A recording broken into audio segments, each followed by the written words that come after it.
আলাইকুম রহমতুল্লাহ বরকাতুহ। তরিকাত দর্পণ বসিরহাটের মানিক আল্লামা রুহুল আমিন রহমতুল্লাহ আলাই তিনি তার তরিকাত দর্পণ কিতাবে ৬৭ পৃষ্ঠায় লিখেছেন, ইমাম মুনজারি তারগিব ও তাহারিব কিতাবে নিম্নলিখিত হাদিসগুলি বর্ণনা করেছেন। হযরত সৈয়দ রাদিয়াল্লাহু তাআলা আনহু জনাব হযরত নবী করিম সাল্লাল্লাহু আলাইহি সাল্লামের নিকট আবেদন করলেন যে, হে হযরত, আপনি খোদা তাআলার নিকট প্রার্থনা করুন যেন আমার দোয়া খোদার নিকট অব্যর্থ হয়, ব্র্যাকেটে মঞ্জুর বা কবুল হয়। তদুত্তরে হযরত বললেন যে, যদি তুমি বিশুদ্ধ হালাল ভক্ষণ করতে পারো তবে তোমার দোয়া গৃহীত মকবুল হবে।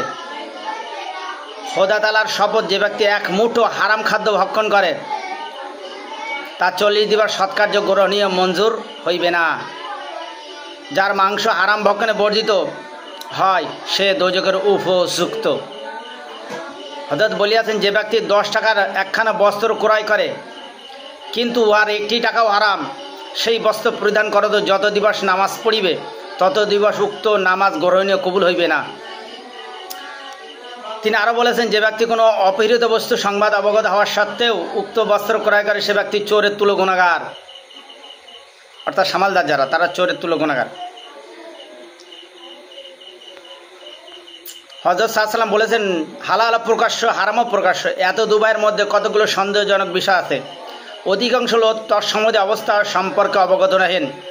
এক্ষেত্রে যে ব্যক্তি উক্ত সন্দেহমূলক বিষয়গুলো ত্যাগ করলো সেই ব্যক্তি নিজের ধর্ম সম্ভ্রম রক্ষা করলো, আর যে ব্যক্তি সন্দেহযুক্ত বিষয়গুলো পতিত সে ব্যক্তি হারামে পতিত হলো।